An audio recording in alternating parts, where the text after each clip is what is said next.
Ellen Rozman. How are you? I'm doing great. How are you? I'm Thanks for doing all having right. me.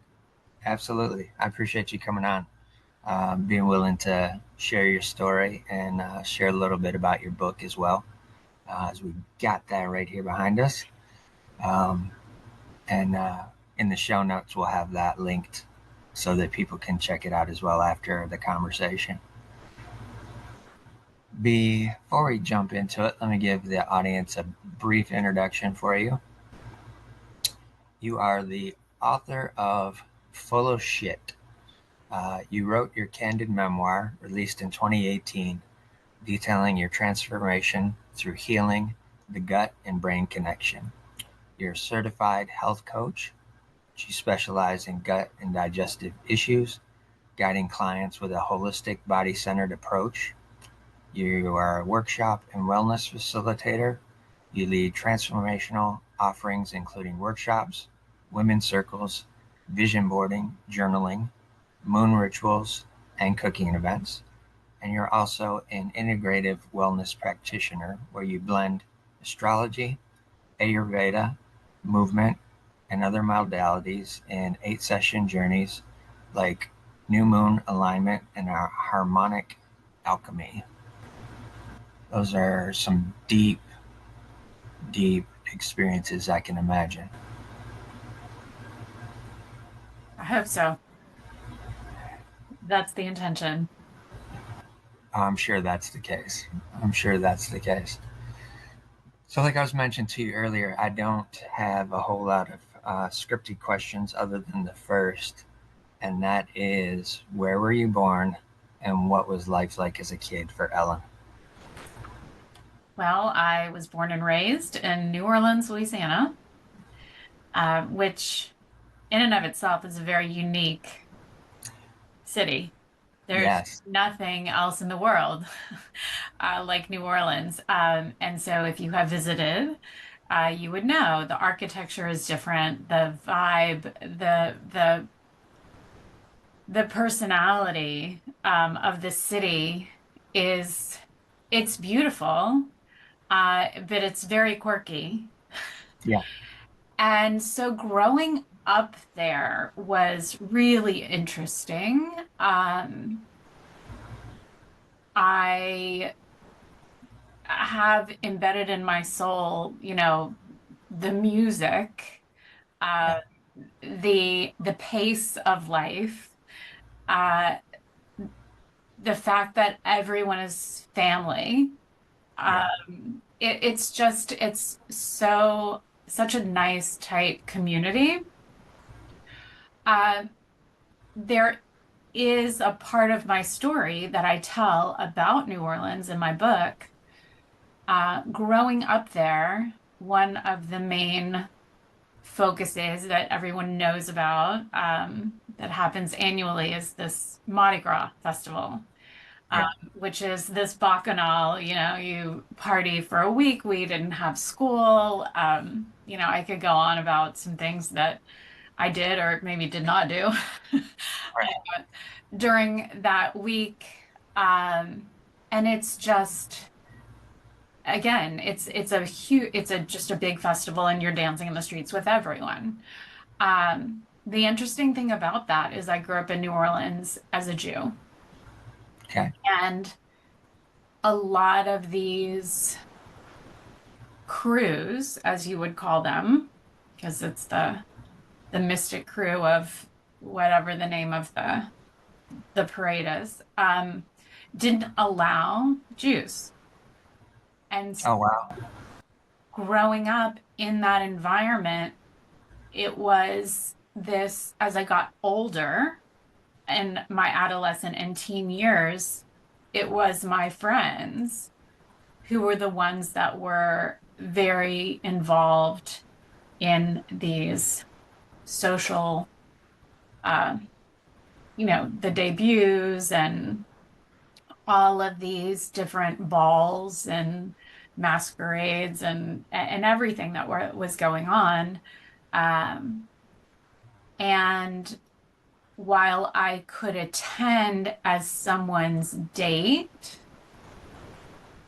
I was not able to actively participate or be asked, or be any type of debutante or anything like that. So it was, it really, I started to open my eyes to things like that, that the equality, the fairness, and why are some people looked at differently than others because of whether it's religion or race or whatever. So that is something that I came to terms with at a young age. And I think it really shaped who I am today as an adult in terms of Okay. wanting to treat everyone fairly, no matter what. It's a very big part of who I am, and what I stand for.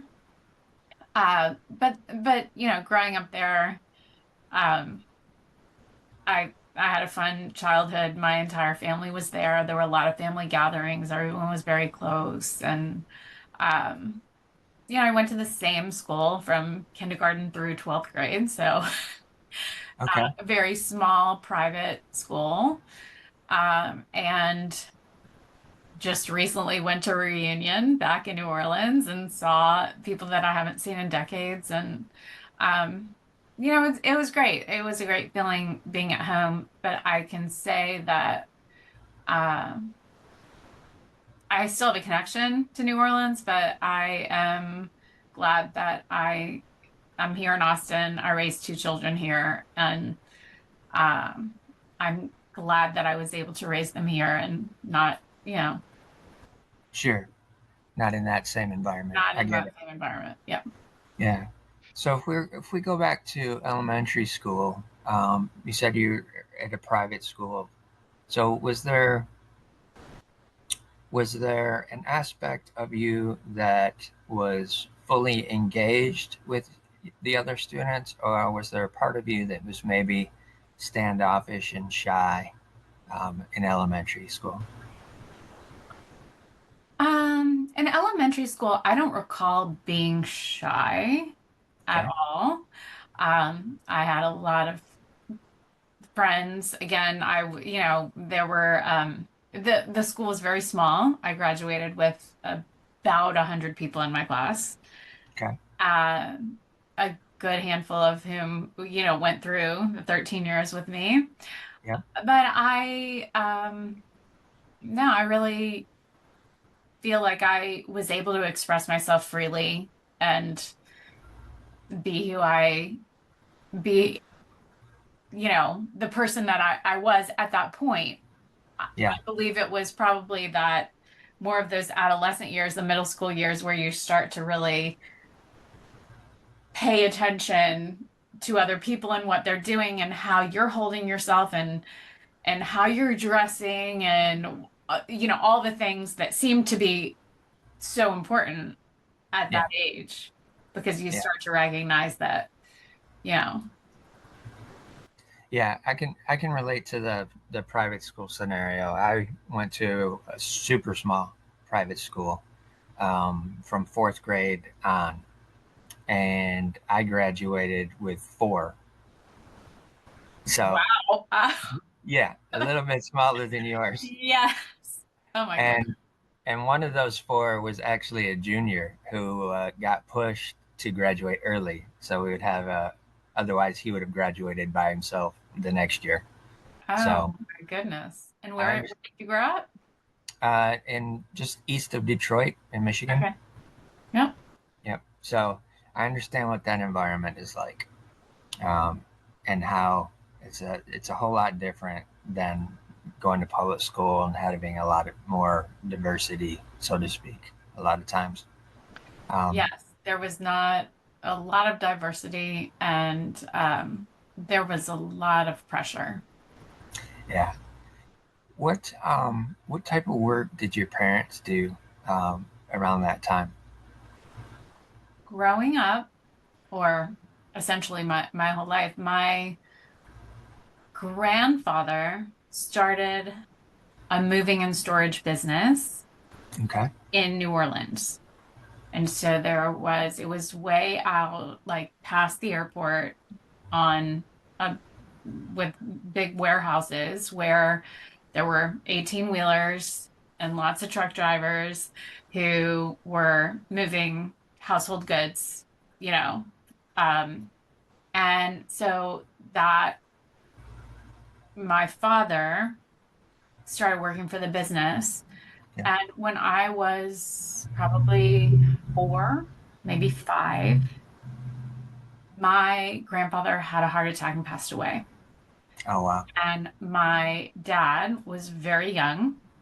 I was born to parents that were 21 years old. Okay. And so, my dad was 25, 26, Yeah. and he took over the family business. And so he was working there all the time. And when I say all the time, it was a good Yeah. 6 to 7 days a week that he was in the office.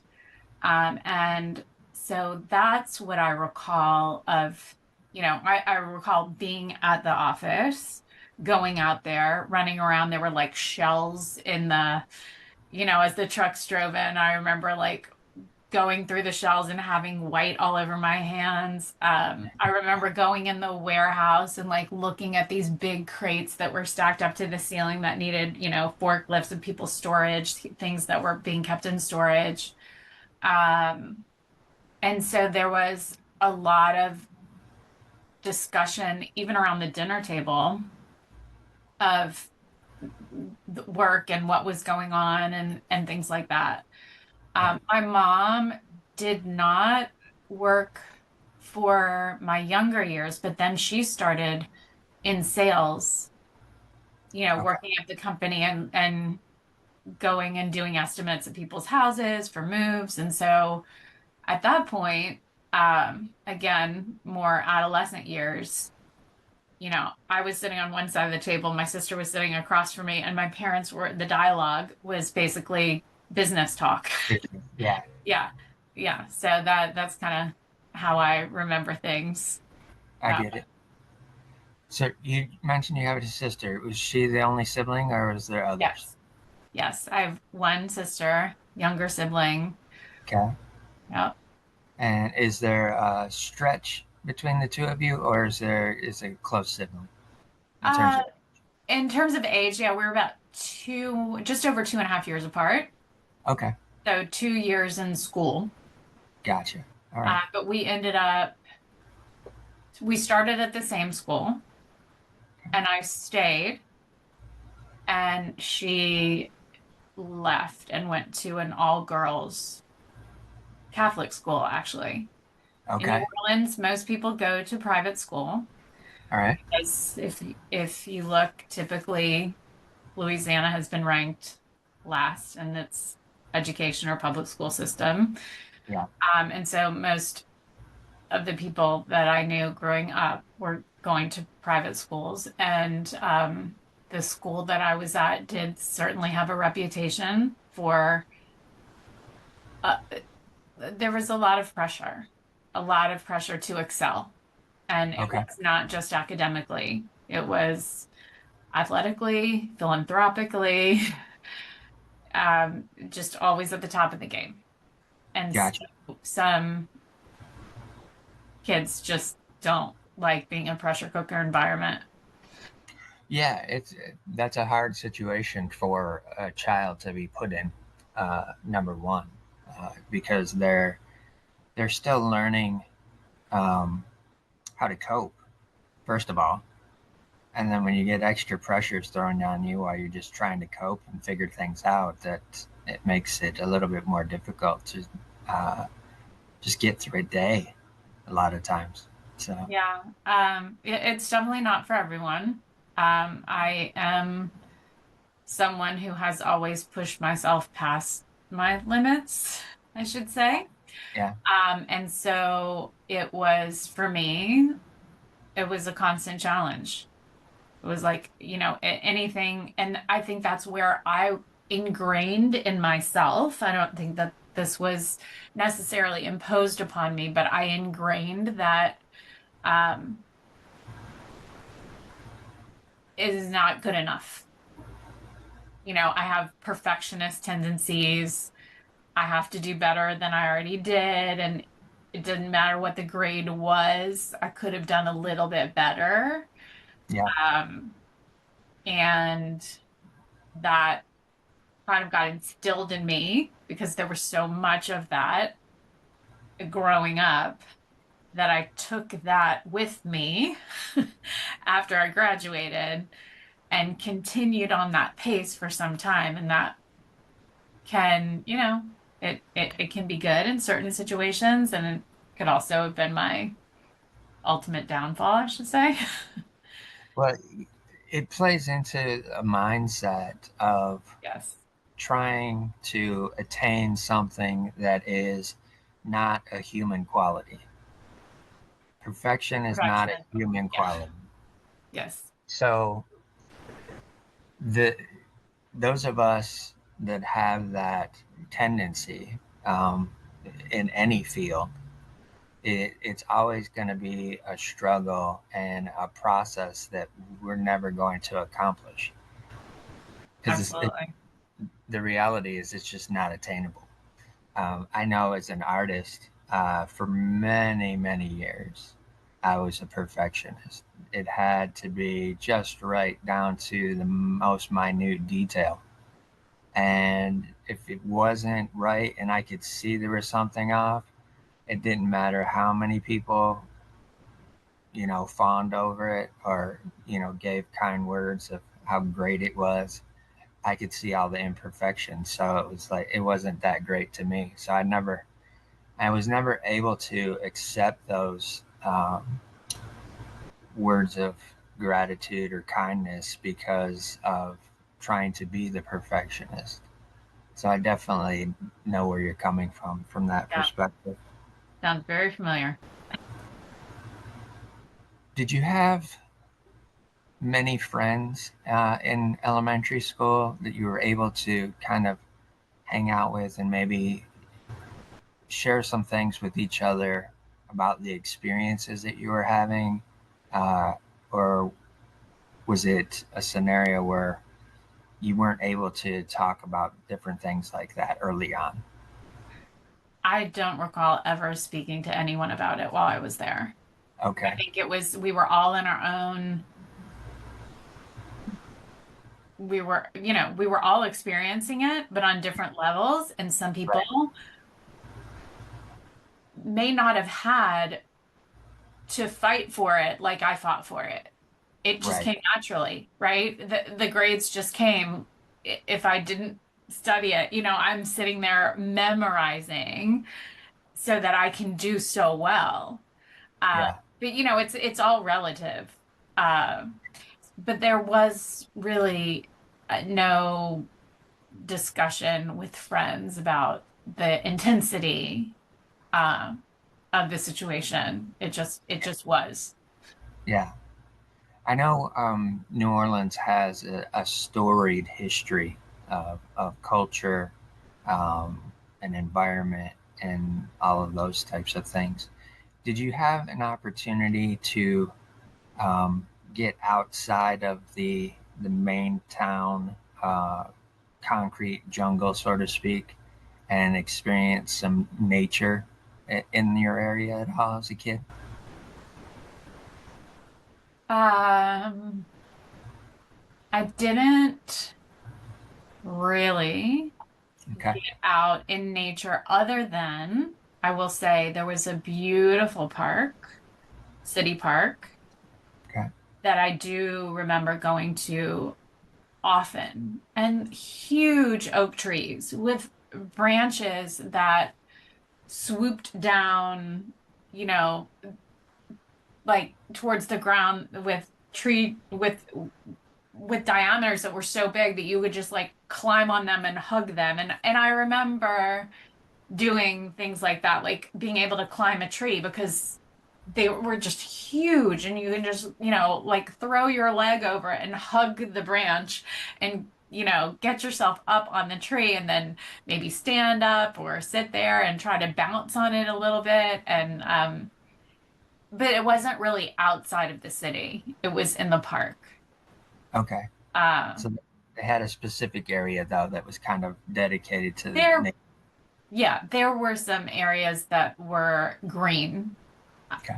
but for the most part, yeah, uh, I was not searching them out. I was not going camping or, um, you have the swamps in Louisiana, right? You can Yeah. go out on the boats and see the alligators and things like that. And I'm not saying we never did that, but it wasn't something that was, Wasn't a part of your lifestyle. yeah. Right. Okay. Being at a private school, and being at that school for the full time of education, was there a separation of buildings between elementary, junior high, and high school? Yes. Okay. Yes. So once you got to the age of, okay, you're about to level up, so to speak, into middle school, junior high, was there any sense whatsoever of anxiety uh, based around that, knowing that, okay, I'm about to step into a world where there's going to be older kids versus all the kids that are just my age and my own grade before that? I don't remember that being so much a factor. Okay. Even though the buildings are separated, the campus when I was there, I mean, it has grown significantly over the years. Yeah. But when I was there, sure, there were, what is it, sixth, seventh, and eighth graders all kind of roaming around in certain buildings. And then in high school, there was a senior patio and things like that. But I don't recall. I think I felt very comfortable in the environment since I had been there Mhm. for the 6 years prior. I, Yeah. and I had a lot of people that had come along that road with me that I didn't feel intimidated by, Having to go into yeah, the I mid. was just like, oh, the next grade. Right. Okay. Okay. How about your grandmother? You said your grandfather died pretty early. Um, how was life with grandmother after that? Again, I was very young when that happened, but I remember my grandmother like the matriarch of the family. She was very Southern, um, always put together. She wore a suit with hose and heels every day, and her jewelry and her hair was done. And very Southern lady. She had her vodka on the rocks with a twist of lime every single night. She had her white poodle bow. Um, and I loved her so much. I just looked up to her, and she, family was uh, of family and community, getting everyone together all the time, was what she loved. And uh, I don't know if it was the South or being Jewish or the combination of the two, that there was always food. Um, Yeah. I remember making cookies with her in her kitchen. Um, and yeah, somebody that was very, very special to me. Yeah. I can relate to that as well. Both sides of my family, my parents are all from East Tennessee. Ah, So I know what it's like to grow up in a Southern family. yes, It, yes. it's a it's a bit different in terms of food, welcoming individuals in, making sure that they're fed or get something to eat at the very least. Um, so yeah, Southern culture is in my blood, so I understand. We came to Michigan, or my parents did really, in the '60s because my dad was a mechanic. So being here in Metro Detroit, we Yes. got all the auto industry, so it was easy for him to find work up here versus down south. Um, and then when my parents had me, they just kind of stayed here. Um, but we'd always go down south for the summers, holidays, different things like that. So I was around, family during those times. Otherwise, it was just the three of us here for my first 9 years, and then had my little sister that came along at that time. So yeah, Southern culture is definitely different than Northern culture, or any of those types of things. So when you have that as part of your childhood and growing up, it definitely puts an imprint on you. Absolutely. Yes. Was was your grandmother um, loving towards you, and wanting to see you experience love? Maybe that I won't say that your parents didn't give you, but with your parents having to take over the business at that early stage of their life, did grandma step in and kind of show you a little bit more love during that time?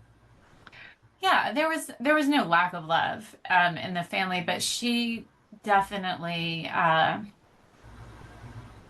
took very good care of her grandchildren. She had two children as well, my father, and then my father had an older sister. Okay. And they also lived in New Orleans, and she also had two children, a boy and a girl. So again, there were a lot of family time. I was with my cousins quite a bit, my first cousins who were older than me, so I looked up to them and, what they Right. were doing. Um, and she did absolutely show us all a lot of love. There was, a lot of showering of gifts and always wanting to dress the granddaughters very well. Um, in very southern attire, Yep. dresses and black patent leather shoes, and um there was a lot of I would say, she definitely had her way. She was a very strong woman, and she also still met with my father, I know, about the business. Like she was still involved in Okay. the family business as well. Um, and so there, as she was still involved in that. She very close-knit family, and then was always, wanting to be around grandkids. And I remember staying with her if my parents ever went away or went on a trip, whether it was business or pleasure, we would stay with my grandmother. Right. And there were a lot of fun little things that, we did together. So Yeah. I see that across quite a few interviews that I've done, um, where the grandparents have a real impact, and impression on kids as they're growing up. I know mine did personally as well. Um, and a lot of times it's usually because of the parents they're just having to work and provide for the family. So a lot of times those grandparents kind of step in and show a little bit of extra attention. So that's where that question was coming from. yeah. With um, getting into middle school, um, was there any opportunity for sports in your purview, or was it not something of interest for you? I know it was a big part of my life. Okay. I've always been very active, and it probably started in middle school. I mean, beyond that, I remember running around the playground and, you know, doing silly games in PE. But it was in middle school that things started to become more, I guess, engaging and realizing that there were opportunities to compete and win ribbons and how fast can you run the 50-yard dash and how high can you jump and how far can you jump and how, whatever sport it was. Yeah. That's when I think those seeds started to be planted in me of, oh, I could have done that better. I could have run that faster. I'm going to try that again. Uh, Right. and always trying to one up myself or have my eyes on someone that I knew was better than me or faster than me and wanting to catch them or beat them. Yeah. There was Yeah. there was a lot of a lot of sports Okay. opportunities. I got into gymnastics at that time. I had done ballet for many, many years as a child. There was a Okay. place that I went to with friends that was, we called it ballet and tap dance Okay. and Yeah. acrobat. So like there were dance recitals for years and years and years and years until I graduated from that and I was like, oh, these are the real sports out there. Not that ballet is that it's very very very Yes. challenging. Yes. But I saw opportunities beyond that that I was like, oh, look what there is out here. Gymnastics is something that I held on to for quite a while as well. Okay. Did you mentioned that you started out doing the ballet in your younger years? Was that part of the start of that perfectionism that you may have saw not just from your parents but also your instructors as well? It was, I don't remember that so Okay. much being a part of that. It was in a woman's house downstairs. Okay. She had like a ballet room, and I had a carpool with me and some of my friends, and we would go with our ballet bags.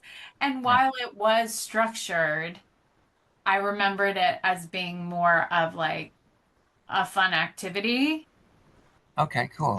And the only time I would say there was pressure to perform was the time that I put the pressure on myself when it was the dance recital and I was going to get up on stage. And I Right. remember once having a duet with my friend. So it wasn't like the whole class, it was just the two of us. Yeah. And, it was like, everything has to be spot on. I can't miss a beat.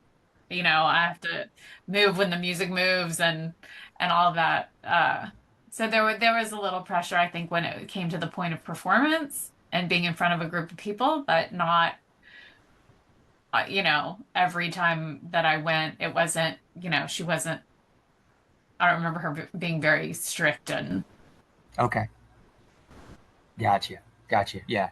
From my understanding, ballet and dance in and of itself can be very competitive, oh, um, yes. Oh, yes. very, very staunch a lot of times in terms of the instructors.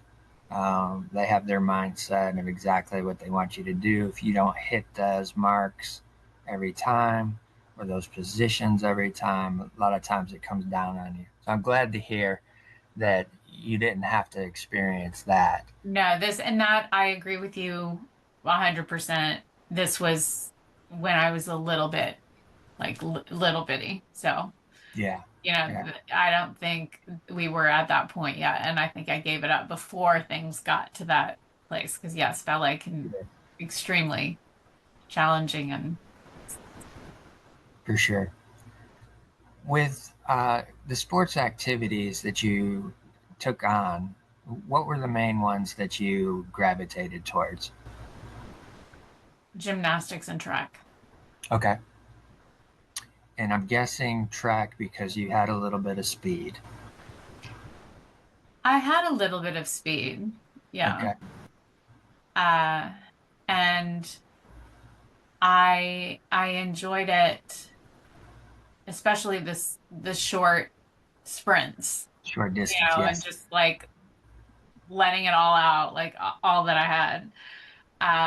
But that blossomed into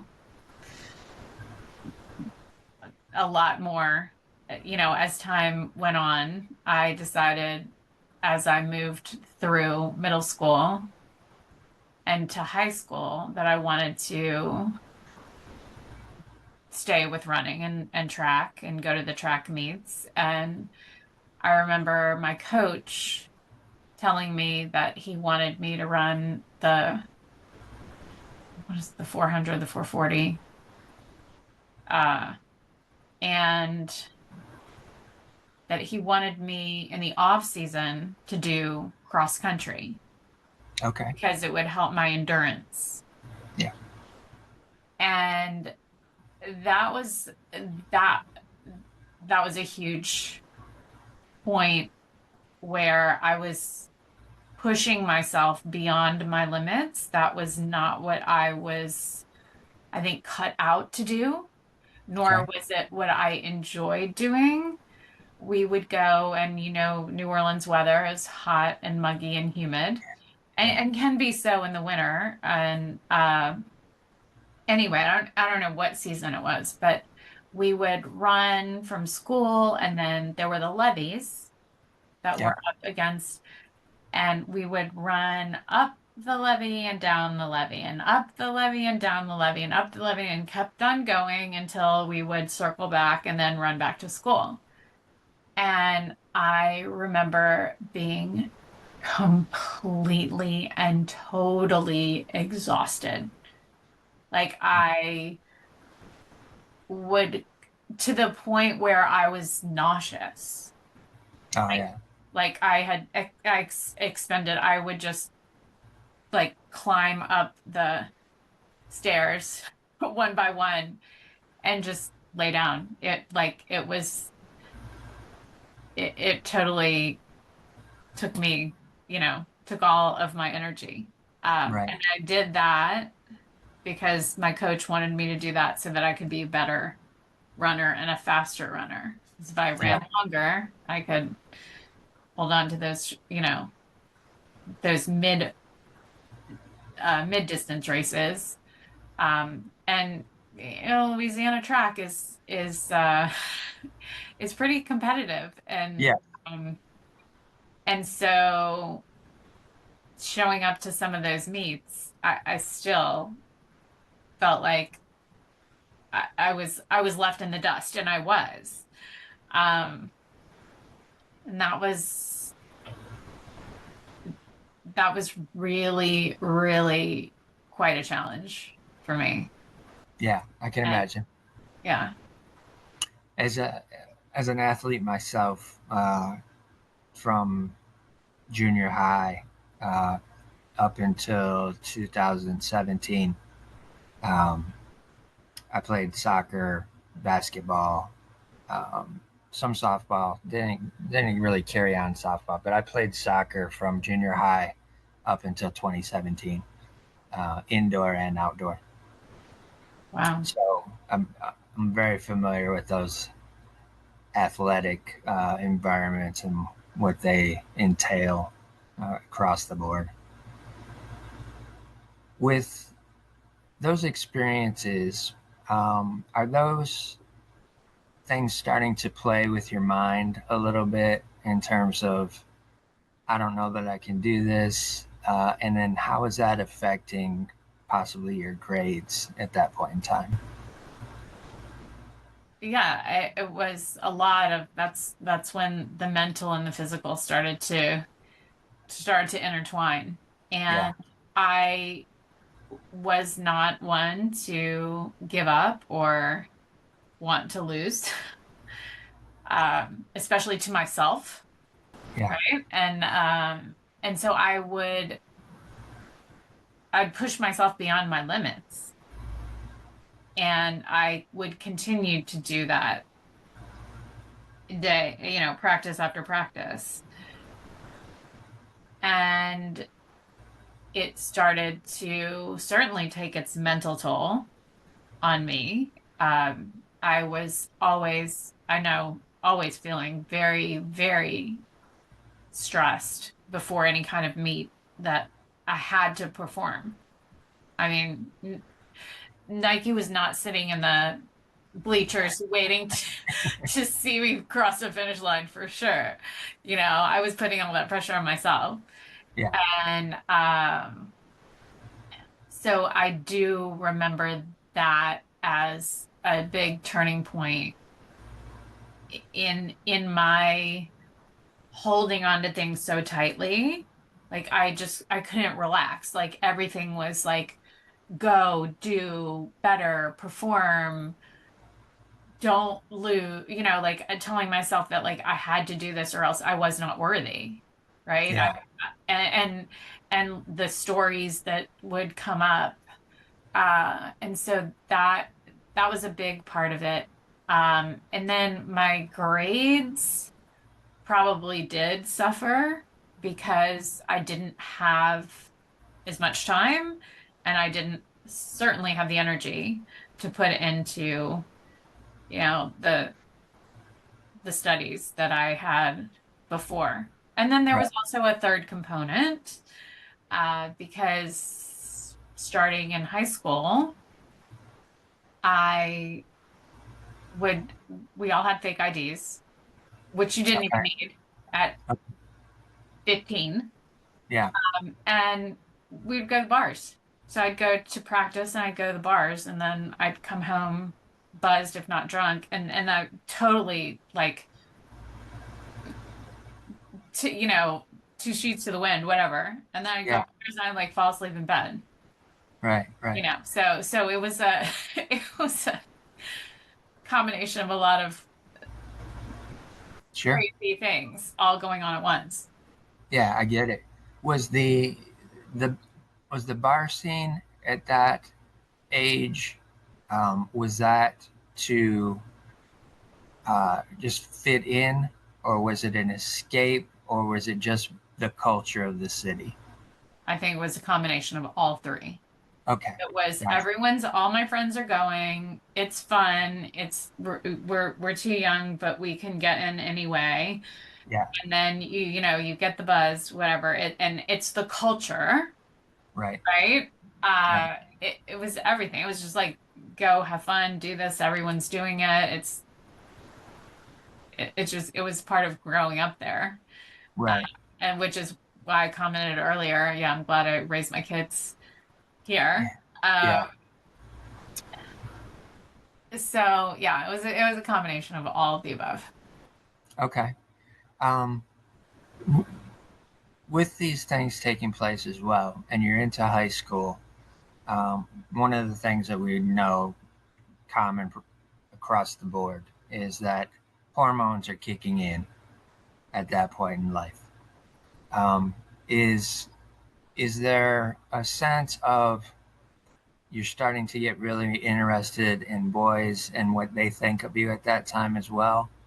Or were you able to focus on the athletics and kind of tune some of that out? I think as anyone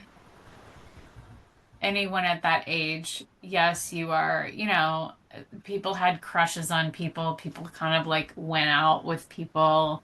Yeah, Like I said, Mardi Gras was a big thing. So being invited by somebody as a date to one of these balls, it was a kind of a big deal. Or who are you taking or who are you going with? Um, and there were a lot of other social activities that were also taking place, dances and parties and um, a lot of the different the other schools, like there were some boys' schools, there were some co-ed schools, there were some girls' schools, there were, numerous parties where you would see and meet and get to know other people, and then people would start to get together or hook up. Yeah, yeah. Okay. Getting closer to the end of high school, are and based off of what you're doing athletically, and the pressure that you're putting on yourself to excel, are you looking at the potential of going off to college with the mindset of furthering athletics, or are you thinking, I think I'm going to go off to college and do something different? I did not really consider doing athletics in college. Okay. One of my criteria, so my this high school that I was going to, there was a college counselor whom you would sit down with and you would discuss based on your GPA and your test scores where would be a good fit. And I remember that meeting like it was yesterday, which it certainly wasn't. And he was like feeding me like, oh, I think, Wellesley or Mount Holyoke, these small like girl schools up east would be a good fit for you, Ellen. And I sat there and I was just like, I have been at a small private school with not a lot of diversity for Yeah. 13 years.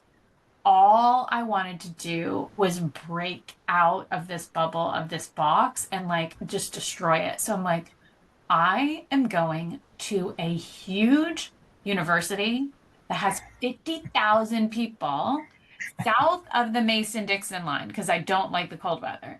And that's it. That's all. I mean, that's what I said. I'm like, no, I will not do that. I cannot do that. I have no appeal.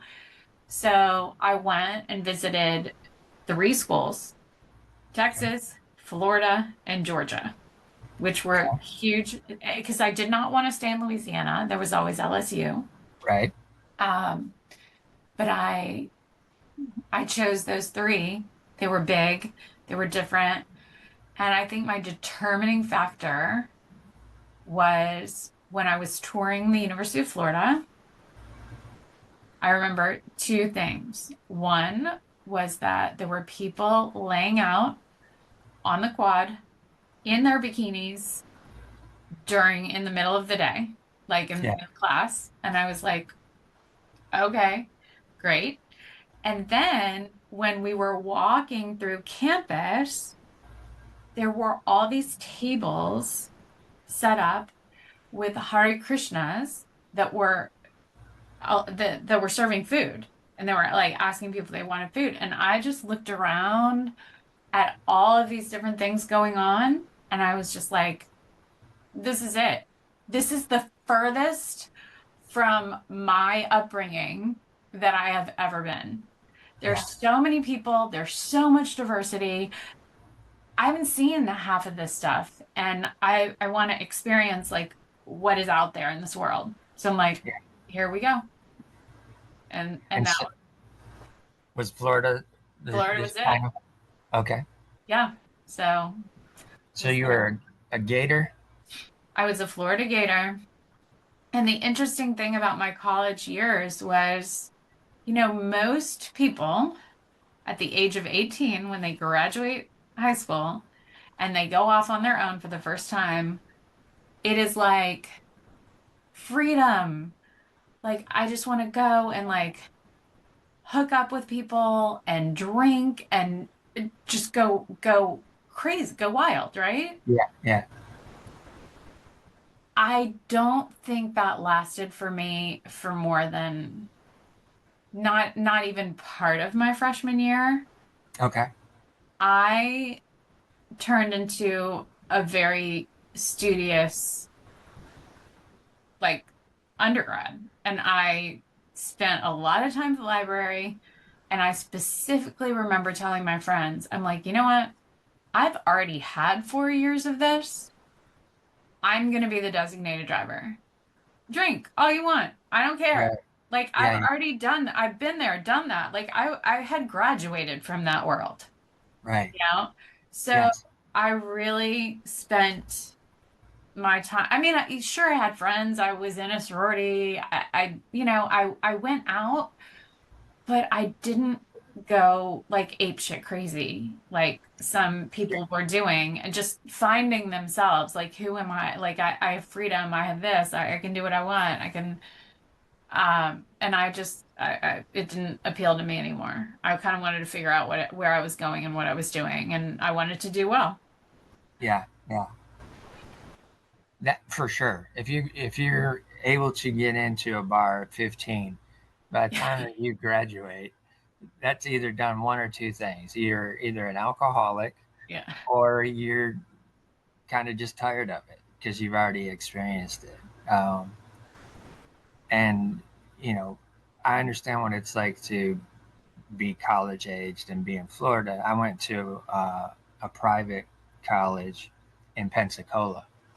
Oh, So for me, when I went to visit this school, the draw was the snow white beaches. but yes, that's where I went for spring breaks. I went to Destin and Pensacola Okay. for Yeah, yeah, spring break. So it's beautiful, beautiful beaches. yeah.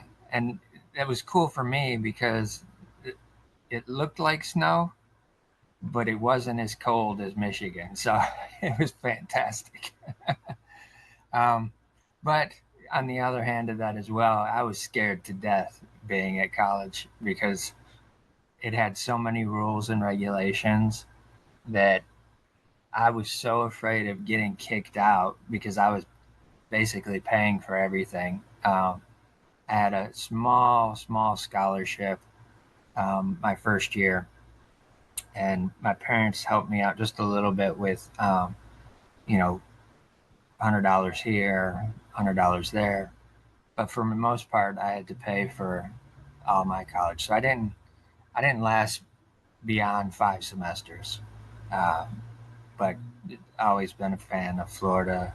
Um, nice place in my heart, for sure. Also, too, I mean, it's part of the South, so Yeah. again, I'm I'm already in tune with all that. Once you started slipping into that mindset of I want to focus on the studies and the education component of it rather than partying, did that perfectionism mindset still slip in at that point in time? Oh yeah, it was a predominant part of who I was. Uh, it was certainly at the forefront, and wanted to do well academically. I determined that I was going to be a business major and focus on marketing. And there was a professor there who started this, um, was kind of like this retail, oh, I can't remember what it was called, like an part of the business school. He had certain companies like uh, retailers, Walmart, Yeah, and like Belk, yeah, and yeah, Parisian, which was based out of Birmingham, yeah, Alabama, yeah. and some others as well that were funding a Was few. Dillard's one of I don't know if Dillard's was at the time. them? It Okay. may have come on board, but this is right when he started it. And I was taking a retail class. It was something that I was always interested in and had done at summer work, worked for different retail women's boutiques growing up, and I was always into fashion, and so he had this retail internship program that you could apply for, Yeah. which I did, and then I got, and I spent one of my summers in college in Birmingham in the buying office at Parisian. Oh, And cool. that was,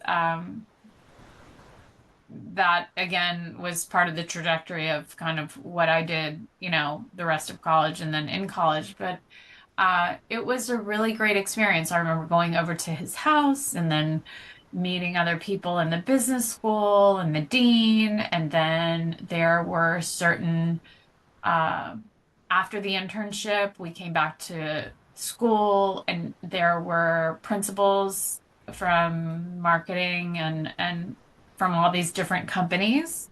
And Yeah. the 4 or 5 interns that had gone out, because there was like one at each one of these companies, we were all up at, at the front of the room with microphones and being asked questions about our experiences and how to incorporate that more from, an academic lens, or should there be more, uh, you know, more on site, how do we bring this experience into this college?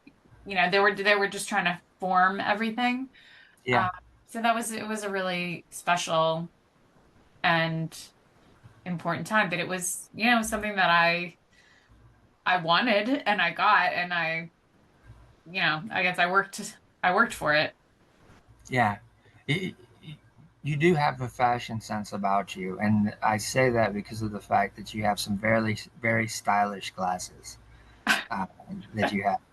And I remember connecting with you in the Twig community, and one of the first thing I noticed was your glasses, how stylish that they were. Um, It's one of my signatures. I call it my face jewelry because I yeah, have always been somebody that is so, I just love frames. I have so many different frames, yeah, uh, glass frames, and yeah, it is somewhat my signature. I'm always searching for the next best pair. yeah. So Do you think some of that attraction to fashion possibly came from your grandmother with the way that she dressed growing up? absolutely, absolutely do. She was, again, she always so well put together. Yeah, And she was, she liked the finer things in life. And I do believe that is a direct connect from her. yeah, I yeah. do. Nice. As you're doing this stuff with marketing, business, um, looking at fashion as a possibility, retail, is at this course in life, is your health starting to be affected by all of these things at this point, or is it a little bit later on? So that is something that had always been, or I guess started for me in high school. Okay. If we go back to that time when I was running, I also, was doing gymnastics, and that's, it's a lot of the story that probably doesn't need to be told right now, but um, I was competing in high school in gymnastics, and this was before things started to be uncovered. We look Yeah. at gymnastics as a sport today, and we see that um, and have heard stories about girls who Yeah. have been under a lot of pressure and duress, that they have to be this weight because you have to be light and you need to be able to float in the air, and then we see the Simone Biles, the strong women. So I was there. This was in the 80s, Right. right? Yep. And so there was a sense of being a certain size and not getting too much weight on because certain things I could not do, right? Yep. And so that started a bit with me being in gymnastics. And then the other component was the running. And when I told you that I was overly exerting myself and I came home nauseous, there were times that I didn't want to eat dinner because my body was just beyond, like, I had no capacity for, I was just so tired. Right.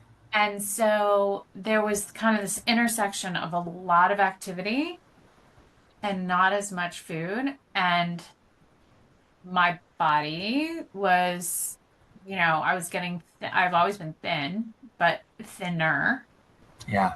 uh, and likely weaker and not fueling myself. I started to pay attention to food a lot more. And at one point in time, I thought about getting my RD because Okay. food and nutrition and wellness and athleticism and health and all of that had always been a huge part of who I was. Yeah. So there was this confluence of all of these things that I was paying attention to and I had a very heightened sensitivity about. And then, yes, in college, there were definitely some situations where I was watching my food intake. I was trying to control things. I think that definitely started in high school. I was trying to control my food intake, and that went on to college. And then, yeah, it was the look, how you look, Yeah. um, all of that. Okay. Are you starting to learn in college that you need to pay more attention to it, uh, the eating, in order to take care of yourself? Or is it more focused on, I need to look a certain way, I need to have a certain shape at that point? I think primarily it was I need to look a certain way. Okay. Got it. Got it. When this is getting closer to uh, junior year, senior year of college, are you really starting to hone in at that point in time of what you want to do after college? Yes, so that internship was a big part of my career trajectory. So I did an internship at Parisian. I had a wonderful experience. Um, that was kind of a win-win. They loved me and I loved them. And they offered me a full-time position when I graduated, Okay. which I took. And so I up and moved to Birmingham, Alabama after graduating from college. And they had their own internship program, but I stated very specifically that I wanted to be in the buying office. So it was a year program, this initial internship that Parisian had that was 6 months in the buying office and 6 months in the stores. And I think I wrangled myself some way into getting out of a number of the months of the stores. And I was able to stay in the buying office. And then I was taken in with a woman who I became friendly with, and she was the coat buyer. So Okay. she bought coats and outerwear in the women's area, and I was her assistant. So I was an assistant buyer from that point on, and I worked in their HQ in their buying office for a few years. But Birmingham was an interesting city to go into as a 21, 2-year old. Yeah. Um, and it kind of had that New Orleans mentality where if you grew up there and you were part of that community, you were integrated. And then, here I am coming in and I don't know anyone. Right. So like I said, I did befriend the woman that I was working with, and we hung out quite a bit. And I would work all the time, and I loved what I did. I just didn't enjoy living there. And Yeah. a number of my friends who had graduated moved to Atlanta Okay. for for work, for jobs after school. And I started going to Atlanta every weekend. After work, I would jump in my car and drive 2.5 hours and hang out with them and stay in their apartment and go out with them and see my friends. And then I would drive back Sunday afternoon and go to work on Monday. And that Yeah. went on for a while until I finally said, I don't want to live in Birmingham anymore. And I moved to Atlanta. Okay. And I stayed with the company. Actually, they were opening their flagship location at a brand new mall. It's like something that was being built. And so they asked me if I want to open the store. And I said, sure. So that was a very interesting experience. That was like a 18 to 20 hour work day, Yeah. um, on the feet, putting together fixtures and moving boxes. And um, it was a lot of work.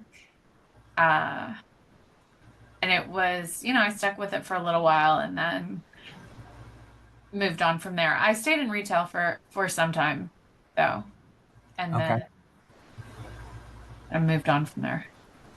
When you were working as a buyer, did you have the opportunity to travel to the trade shows that were taking place at that point in time, or was everybody coming to your office? It was so I had two when I was at Parisian, I did not travel as much with Parisian Okay. to the shows. Many of the vendors and the brands came to us and showed the line, in our headquarters. Yeah. But I did end up when I was in Atlanta, um, I worked at there's an apparel mart, and Yep. you may remember a brand called Esprit. Oh yeah. So that was in Esprit's heyday that Yep. I became a rep for Esprit in the apparel mart. And I was the one then on the other side. So I was showing to buyers and would travel with Esprit to their headquarters in California. I think it was San Francisco. And then we would go on different occasions to the shows in New York, um, and so that was fun to do. Or Yeah. For sure. Did that feed your soul and your heart doing that type of work? at the time, I would say yes. Okay. There was a community of the girls that I was with, from the Esprit side, and then I was meeting people, and I felt like I was good at what I was doing. I was able to work both the numbers, because there was a lot of numbers involved, and Yep. then also the styling. Um, that was a creative, artistic kind of expression, of style and color and things like that. So it did feed my soul and what I needed at the time. Um, but yeah, then, we all morph and change, uh, and it actually, what happened was they started to lose a lot of business and the company started to tighten up, and they were starting to close different showrooms. And I Right. remember, it was this one and that one, and we really basically saw the writing on the wall. It's like Atlanta's coming. We just don't know Right. when. And it finally happened. They closed it, and so that was that. And Okay. time to move on.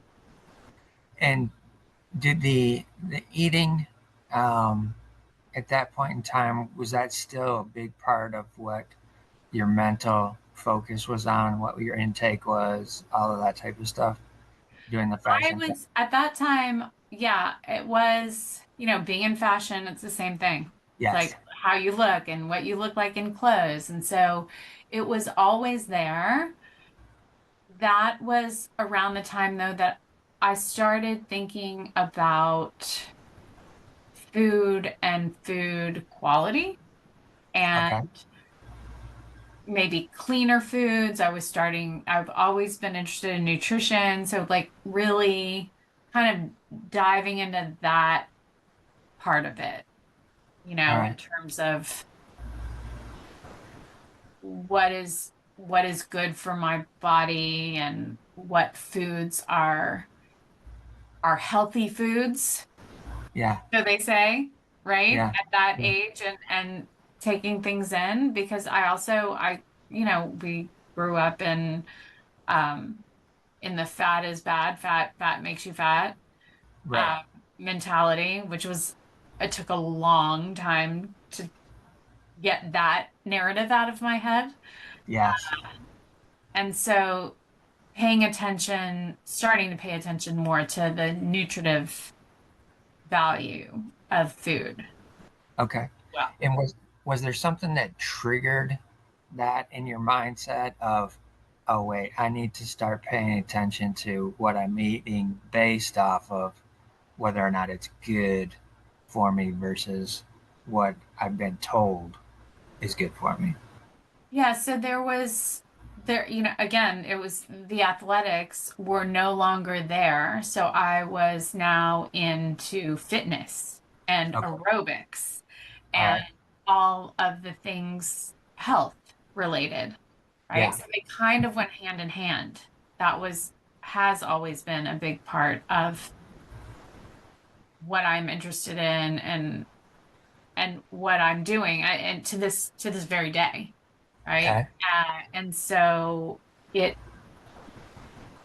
it was what I was doing for my own betterment of self, which was moving my body, being active, staying fit or athletic, Yeah. and fueling my body with what I was reading about was the right thing at the time.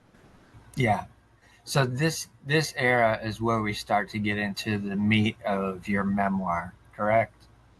Where the It, aerobics and all of that starts to kick in for you. yes, and again, the seeds were planted years prior, Correct. uh, Yeah. and we've been through that. But yes, I would say the memoir could start in this, early adulthood of fitness slash nutrition. Right. Okay.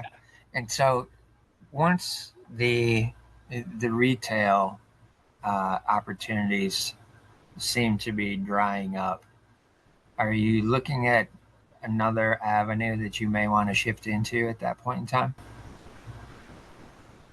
There were several different means, like so I went from the apparel mart to the gift mart, which was an Yeah. adjacent building, and Yeah.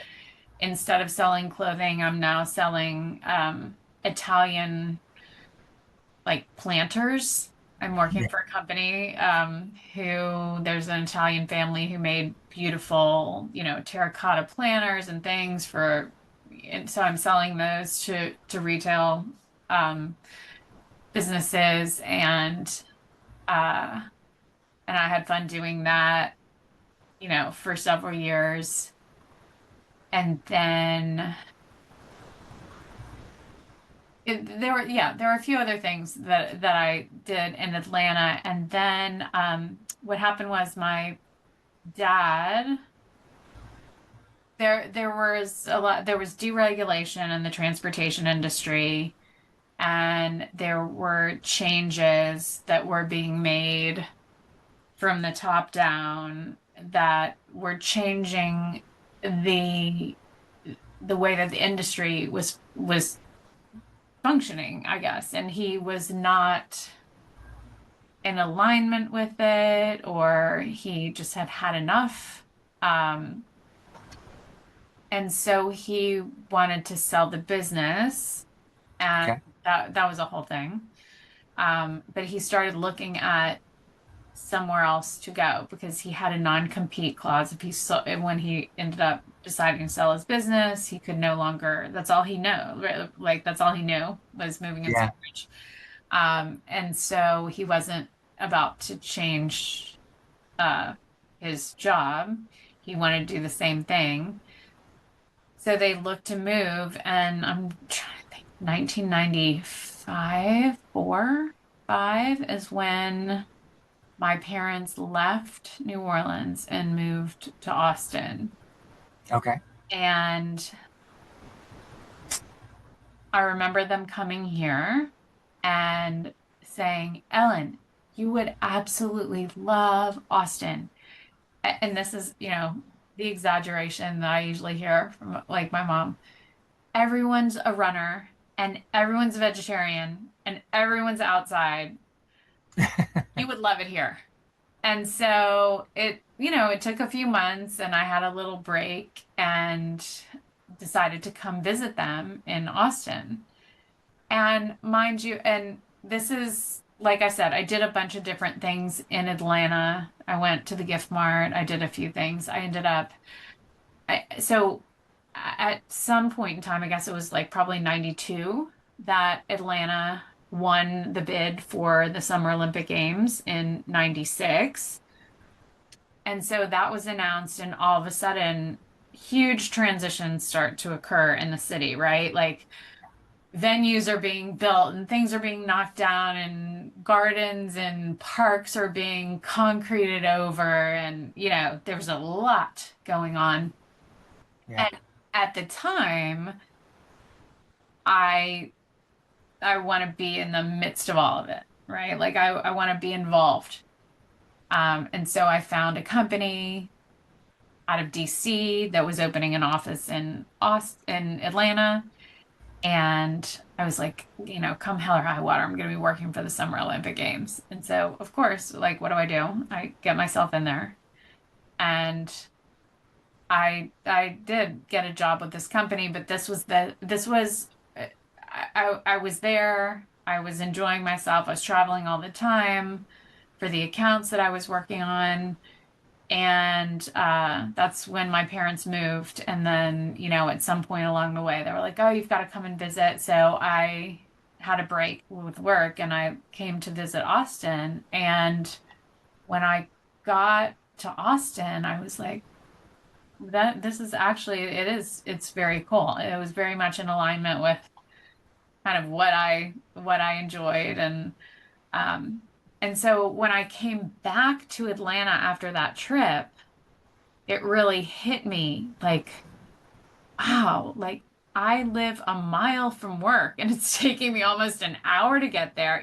There was it Yeah. was construction everywhere and so many people and so much traffic. And it was a lot. And it felt so much calmer in Austin. And so during that, break that you have over Christmas and New Year's, I decided to come back to Austin. And when I was there for a little bit longer than a weekend that time, that's when I decided that I was just going to move. I was like, Okay.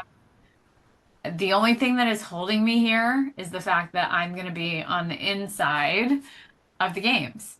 There was Right. nothing else. There were not the friends, not the relationship, not, I could do away with the work. And so after that trip, I came back and it was, a few weeks later that I gave notice and I was just like, I'm moving to Austin. And I moved without a job, without knowing many people. Yeah. Uh, and yeah, that was the beginning of life here. Okay. Austin is Austin is its own ecosystem, so to speak, in terms of culture, from what I know, um, which is slightly similar to New Orleans. Did you see any comparisons at all between what you grew up with in New Orleans culturally and how Austin was set up and structured culturally? Well, they call Austin the loud music capital of the world. Yeah. So that in and of itself, knowing that I'm going, I grew up in a music city and I'm going to a music city, Yeah. great. Love music. I mean, it's part of my soul. Uh, but in terms of the culture, I would say again, New Orleans is so unique in its cuisine, in its architecture, and it's just kind of, Texas is South, but it's Texas. Yeah. So it is a little bit, it may be a little bit slower, but you've got that like kind of, it's not the Southern drawl as much as it is the cowboy, the Western culture, Yeah. where New Orleans is, just everybody talks to everybody kind of thing. Right. It was different when I moved here, I will say. Austin, I've been here 30 years. So Okay. there's been a lot of change, but culturally, some similarities, but not too much crossover. Got you. All right.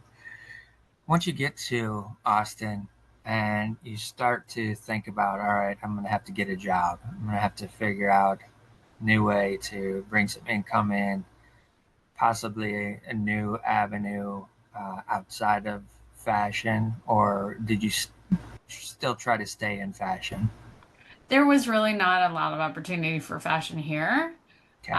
What I did find is I found a company that had a warehouse out in East Austin, which is a very gentrified, very hip and cool place to be right now. But when I moved to Austin, it was in the boonies and nothing was out there. There were a bunch of warehouses, which are all now like art galleries. Okay. There was a warehouse where husband-wife team, he was a designer and they were designing these kind of cool, funky glass and steel home goods. So think, frames and vases and kind of funky mirrors and candlesticks and all these funky things that they were just starting to gain some traction with some bigger accounts. And I don't know how I got a hold of them, but everything was being made in Mexico and then Okay. being shipped to the warehouse. And then they had the designer and his wife and one guy in sales. And that was the whole team. Oh, wow. And so I found them at a time where they were growing. And I think they had just landed like Pottery Barn. Gotcha. And so they were upping their marketing and they were upping their distribution and they were, their manufacturing was increasing and all of that. And so I joined them and was helping, in whatever capacity, kind of marketing, sales. Um, Right, right. and then we started going to more shows. So again, it was kind of that same gift show. We would take a bunch Yeah. of samples and pack them up and then ship them to Atlanta and, be in a gift show for a few days and pack it all back up and send it back and get new accounts. Um, Yeah. and so that's kind of how I started out here in Okay. Austin. And are you still focused on aerobics and all of that type of stuff as well? Yeah, so I was going to say, and at the same time, I had been teaching a little bit. Was it? I'm trying to think when I started teaching aerobics. It may it may have been actually here. But at that same time, I had immediately joined a gym near my apartment, and I had met the girl that was in charge of kind of all the aerobics instructors for the gym. And I was religiously going to her classes and always like right up at the front. And we also became friends, and she encouraged me to try out to teach. And I was like, of course, I'm not good enough. No, no, no, no, no. But she Yeah. was very insistent. And so I was like, okay. So I did. And then I started teaching at that gym with her. And that lasted for probably a couple years.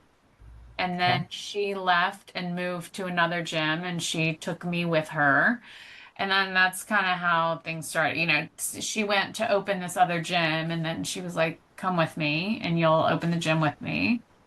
And then, yeah, it just grew from there. I worked alongside her for a while. Then she left and she opened her own gym, and I kind of followed her over there for a little bit. And then eventually I had a space, in one of the houses that we were living in that I looked at it. There was like a little covered space outside, like a carport in the Uh-huh. back. And I just kept staring at it and I was like, that's my studio. Like that's Okay. and I actually made it my studio. I literally bought outdoor fans. I bought tarps in case it was like rainy or too cold or too windy. Yeah. And there was like some closets in the back that had old shelving, that spider webs and dirt and everything, like a, I don't know, a storage space. And I Yeah. cleaned the whole thing out and I started buying like dumbbells and medicine balls and, some yoga mats, and I would just shove them all in there, and then I would have women come and we would work out in this carport until one day I said, I'm building this out. And I did. And so I had my own studio for a few years, and that was awesome. That was also in the midst of that was when I had my surgery. So it was all kind of this, very, very Okay. interesting times. Gotcha. And with that, uh, as you brought it up, you had this surgery. What what did that entail, and how did that change things for you moving forward? Well, it changed everything. That what that entailed is, at the time that this occurred, I I was kind of in my running mode. Okay. So I had two kids. I had been during the time, I will say during the time that I was teaching at these gyms, there was a community of people that I met who were all doing triathlon. And that is the time that I said, well, maybe if they can do it, I can do it. And so that started about a 8-year long, love affair with triathlon. And I had been doing that while the kids were young. And then, I had the studio and I started with a running coach because of the three disciplines, the swimming, biking, and running. Yeah. I felt that the running was my weakest link. And I wanted to improve my times in the run. And so I started training with a running group and focusing more on the running. And then the people that I met in the running group, it's always like, oh, I can do more, right? And I can do, so the people in the running group were actually runners. Yeah. Imagine that. And they were racing. So they were doing, not just 5Ks and 10Ks, but they were doing half marathons and marathons. And I was like, I mean, running a marathon never crossed my mind. I was like, that's just too long. It's too far. Like, I don't like running that long. No way. But the more I'm around them, the more I'm like, oh, sure, I'll do a 10K. Sure, I'll do a half marathon. Maybe, okay, maybe I'll do a marathon, So I was running a lot. And my I would again push myself to go and do these training programs that even if my body was telling me to rest, I didn't listen. And so I just continued to push myself and run and run and run. And I was experiencing a lot of digestive issues. And so I would get terrible, terrible cramps when I was running, to the point where I couldn't really move anymore. So Mm. I would kind of fake it and I would squat down like on the corner and pretend like I was tying my shoe and kind of like hold my side until I could actually stand up again. And I would walk and then I would start running. And it was painful at first, but as I got back in my stride, I'm like, okay, I got this, and I could kind of just mentally put it to the side Yeah. because I was constantly watching my my watch to Yep. see, where I was in terms of my mileage. And then I could turn around. I knew where I would turn around and go home. And if I met that marker, Yeah. I was good, right? For Nice sure. little check off the dopamine hit. Uh, and there were a lot of gastrointestinal issues that I was dealing with. And I just thought I was invincible, really. I Yeah. was like, nothing is wrong. It's fine. I'm just running a lot. And at the same time, I'm trying to increase my mileage. And I was working with a coach, and the coach had, well, one triathlon coach had said something to me about taking gluten out of my diet because Okay. that was affecting some of his other uh, clients and some of his elite runners, and they were starting to remove gluten. And this was in 2008 when people didn't know what gluten was and gluten intolerance. Yeah. Um, and so I removed that, and then that did help. And I started looking at food in a whole different light, in that maybe some of the other foods that I was consuming were causing the gastrointestinal distress. So I started eliminating certain foods that I was like, oh, that's what's causing this. Oh, that's what's causing this. And so I was down to a very small selection of, options Yeah. for what I was Right. eating. I was still pushing my body, and I was ignoring any of the signals that I was getting to say, like, yeah, maybe you're pushing too hard, or you're doing too much, or you're not getting the right nutrients. And so, again, the intersection of these two things, I started getting people coming to me saying, you don't look healthy. You're losing weight. Like, what's going on? Yeah. Nothing. Because in my mind, why would anything be wrong if I'm still running races and I'm still doing well in terms of doing my times were good, and sometimes I was beating my times. I was PRing. So I was like, why could anything be wrong if I can still perform at this level or better than I did last time? Right. Nothing's wrong. But I mean, every other signal was like the red lights are flashing, the alarms are on.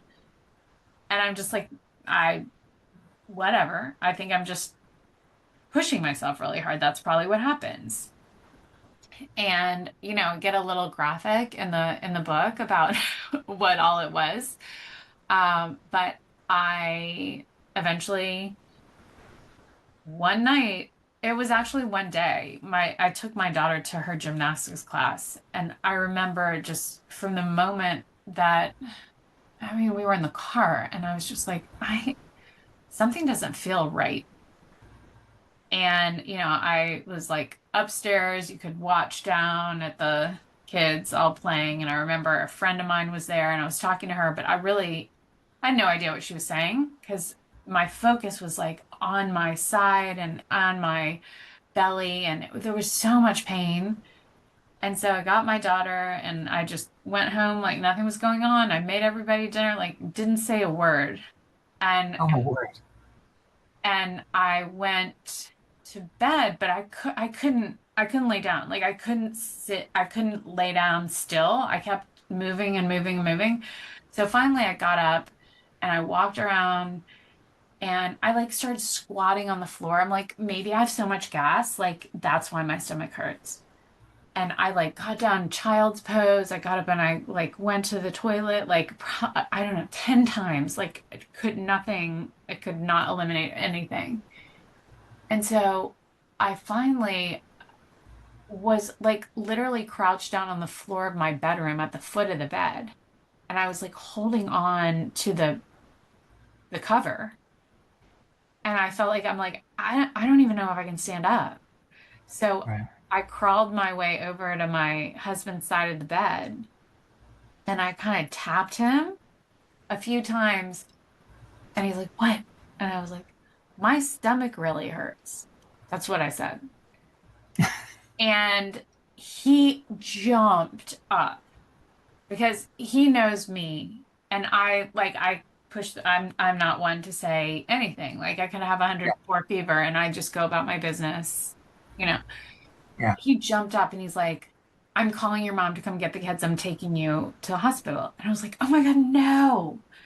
So anyway, it just, it really, from that point on, as soon as I woke him up, it just like everything just started to come apart. And Yeah. I was literally dry heaving on the floor in pain. I couldn't move. I was hugging my knees to my chest. And that was the beginning of the end of that whole era of life. Um, so it ended up, and it's all in the book, and we don't have to go through the story, but it ended up that I had emergency surgery about a day later. Yeah, about a day later. And my colon had been tied in a knot. So had that, my stomach was distended and like hard as a rock. So I Yeah. felt like I was pregnant almost. Um, Hmm. but in so much pain, and finally, it was the surgeon, once they figured out what it was, because it took them a multitude of tests to figure out what was the issue. Right. And he came in and he said, "Your colon is tied in a knot, and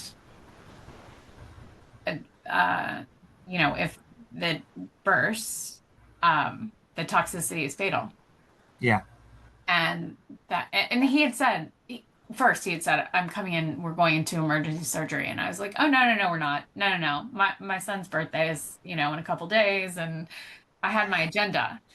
And that's when he said, "Yeah, your colon's tied in a knot, and if it bursts, the toxicity is fatal." I'm like, "Oh, okay, let's go." So that Yeah. was that. And coming out on the other side, whole new outlook on life. Right. Oh, I can imagine. I can imagine. There's a couple things that I found interesting um, as you were talking. One is the fact that you started doing triathlons. And I'm thinking back to the beginning of the story in high school when you're on the track team and you very much disliked anything that was distance oriented. You were all about the sprint, the short distance, the things you could really excel at. Um, and so to hear you say you started doing triathlons, I'm here like, wait, what? Why? You already knew you didn't potentially like that. But again, also too, along your story, it's all about pushing yourself more and more to do better, to excel, all of those types of things. So there's a couple things that I found very interesting with that. The other component that I'm finding interesting is that the body is screaming at you and it's saying, hey, pay attention to me. There's something wrong. There's something going on. And yet you keep going. You're still pushing. You're still moving forward. And then finally, it's like, all right, we're going to put you on your back because you're not paying attention to us. Coming out of that, you already said that your life changed after that event. How did your mind change as well with that instance taking place? Yeah, well, I called that whole event a universal intervention. Yeah. Because, going back to this mind body connection, Yep. yeah, how did I ignore the fact that Right. I had bodily functions that were not normal, Yeah. and that were for anyone who experienced this would have likely immediately called a doctor and said, Yeah. like, I've got to be, something's not right. Yeah. And so that mindset was still like, nothing's wrong. I got this, and I just have to push to do better. The triathlon was, no, I didn't like long distance, but I started with a sprint, which is the shortest distance. And Yep. then once I felt comfortable or mastered that, I'm like, we'll move on to Olympic. We'll move on to a half Ironman. It was always like, it has to be bigger, faster, bigger, Yeah. whatever. Yep. So Yep. fast forward to the surgery, that was my mentality up until that point. And the way that I look at the lead up to that is, you had said in the intro that I study astrology. And so Yep. Yep. going back and reflecting on the astrology of the moment, it's very clear to me that,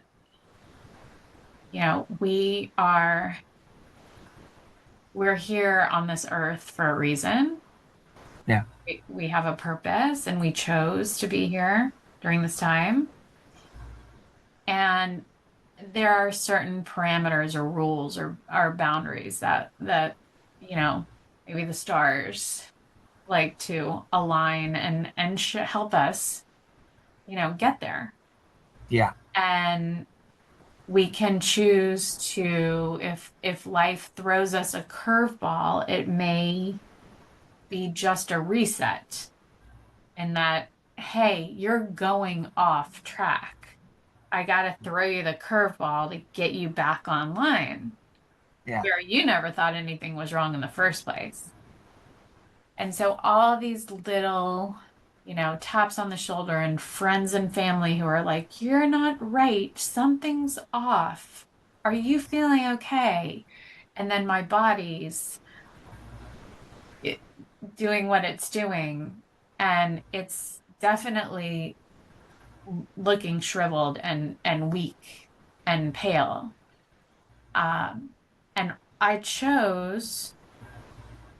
I knew deep, deep, deep down something's not right, Yeah. right? But my choice was that this was more important. Performance, ego, more Yeah. important. So my choice was to ignore and push past and just keep on going and doing what I was doing. So I was putting my foot on the accelerator, but going in the wrong direction. Yeah. And so life then dealt me this set of cards and said, the universe is like, okay, I have tapped you on the shoulder. I've whispered in your ear. I have yelled at you, and then I kicked you in the ass. And all four times you did not listen.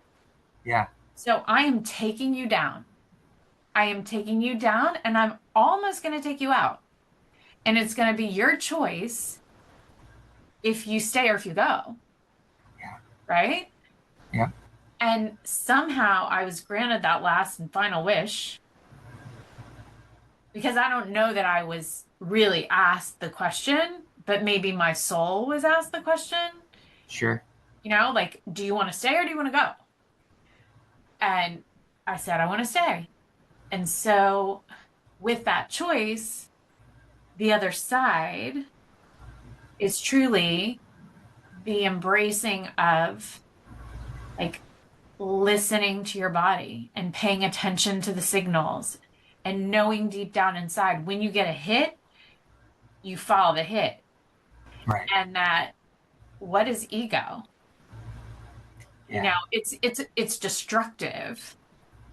And that truly, whether you call it purpose or whether you call it um,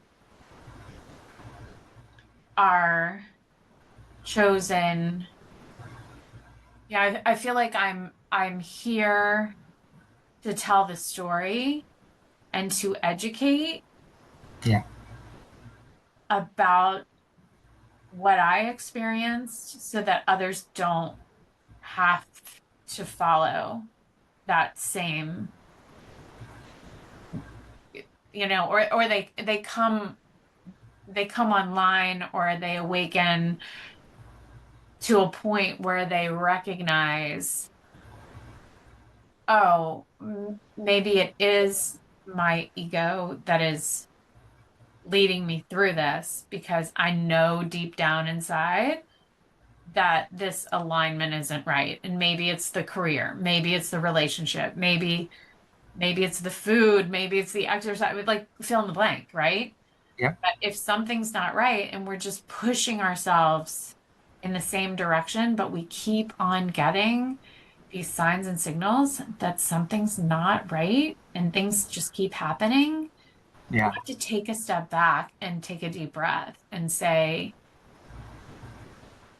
where am I? Am I in my head? Like, am I here up or am I here down? Yeah. You know? So, Yeah. Exactly.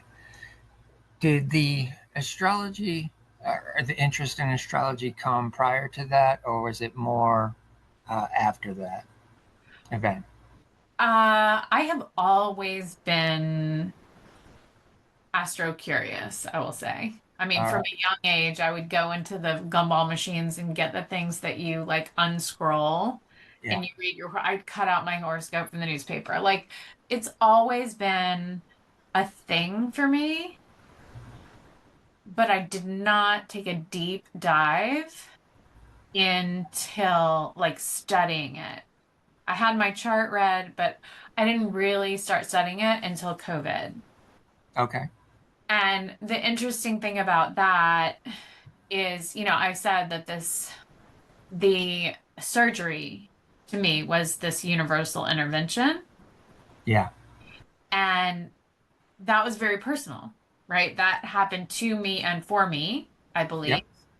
And I had to sit back with a time where I couldn't move. And that's something that I had never had to experience before. Like somebody that constantly moves, can't move.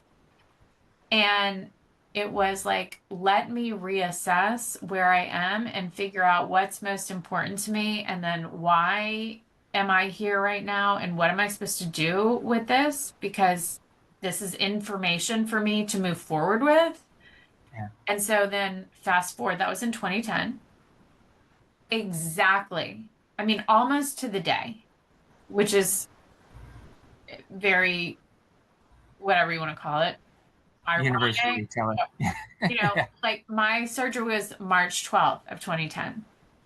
And about March 12th of 2020, the world shut down. Yes. And when that happened, everybody had their own internal and external reaction to like what is happening right now, right? But we all experienced it as a collective. Everyone in the world was Right. aware that this was happening. And what happened with me is it was very much like a deja vu. I'm like, oh, wow, I've been here before. My whole world just stopped on a dime. And I just sat there for a moment and I thought about it and I went, I'm supposed to learn something from this experience and I'm supposed to do something differently. And I'm being given a gift because I said that universal intervention for me was a gift. Like I changed the whole trajectory of my life. And so it's like, what gift am I being given? And it took about 30 seconds. And then I was like, oh, I'm being given the gift of time. And I was like, oh, okay. I have a lot of time now because a lot of things that I was doing, I can't do. I'm here at home. What am I going to do with my time? And then about 40 seconds later, I'm like, oh, I'm going to learn how to read an astrology birth chart. That's Okay. because that's something that I've always wanted to do. And the classes I've taken, the people that I have been connected to, when I saw them going through this, I was just like, I would, that's, it's just so fascinating to me. And it's so telling and so spot on. But then I look at that chart and I'm like, that is so freaking complicated. I would love to know how to do it, but there's like, I can't start learning that now. And then I thought, actually, I can. I can. Okay. And so that's what I did. I had gone to this retreat, like a spiritual retreat back in 2017. And one of the women there was an astrologer and a tarot reader. And I immediately thought of her. And I was like, hmm, she's in Brooklyn. I'm in Austin. No one's going anywhere. So I reached out and I said, hey, do you want to mentor me? I'd love to learn from you if you have the time and you're interested. And she's like, sure. So she was my first teacher. She was like somebody that I connected to recently. Uh, Okay. and I started studying with her, and then she told me, just go fly. I'm kicking you out of the nest. Go do some charts. And yeah, I was preparing charts for hours. Like I was just studying and studying and studying. And I was like, oh my God, I'm doing studying for 5 hours. I'm going to talk to somebody for 45 minutes about their chart. I'm like, that doesn't really equate. So then I went back to her. I'm like, I need a 2.0. I need more. And she was wonderful. I loved her so much. And she taught me a lot, but I left still feeling as though I didn't have a lot of structure. So it was about another year it took me to find a woman who basically has an astrology school. Okay. And I connected with her and decided that I was just gonna start all over again from square one and start at level one. And that then gave me more of a structured way to do an astrology reading versus just, this other girl was very creative and a lot of Aries in her chart and a lot of fire. Oh, And so she oh, had yeah. her ways of doing things, but it Yeah. didn't necessarily align with mentally like how I would do, Yeah. a chart reading. So Yeah. going through the school is very helpful. And then, just continue to kind of study different things here and there. And Okay. Did you experience any of that in New Orleans as a kid? of course there's voodoo dolls. There's That's why I was asking. yeah, there's a lot of yeah, sure, there are tarot readers and palm readers and tea leaf readers and astrologers. Yep. But yeah, there's a lot of culture and around like voodoo and witchery Yeah. Yeah. and that. Different energy levels. Yes, yes. Different energy levels. Um, I find it interesting that it was you recognized it as a universal um, check, so to speak, that you were given. Uh, the universe was checking you, and the fact that we've been trying to give you this information, you haven't paid attention to it, so we're going to take over. And then you're able to step into uh, learning about astrology and your chart and all of those types of things. And I can relate to that because in 2012, I was introduced to an astrologer. And of course, growing up in private school and uh, Baptist background, that kind of thing, all of that was, the witchcraft side of the stuff that you weren't supposed to be involved in. But the lady that I was introduced to, she's a third generation astrologer. Does everything by hand, doesn't use computer or anything. Even when she does your chart and she has you over to give your reading to you about, however long. If it's for the year, you get the year's worth, or 6 months, or whatever. Or if it's something specific about business you want to know about, then she'll just do that. But she records everything on cassette. To this day, it's Yeah. still Yeah. recorded on a cassette player. That's amazing. Yeah. But when she did my birth chart, it was so telling about what my life looked like up until that point. And it made absolute sense to me. All of it, all the way up. So I've been going to her at least twice a year to get my chart updated and projected and all of those types of things. But um, she's 95 this year, still Oh doing my it. gosh, I love that. Yeah. Yeah, And it was a game changer for me in the sense of it was another aspect of my mental health journey that allowed me to understand who I was absolutely. and gain some additional information about myself. And I think it can be highly beneficial for somebody um, who has gone through quite a bit of stuff in their life and don't understand why they've been through it. The birth chart can give you some information that allows you to have some kind of understanding. Um, so I highly recommend it from my perspective. I Um, love that. I love that. Yeah, it really allows you to understand who you are and what makes you tick.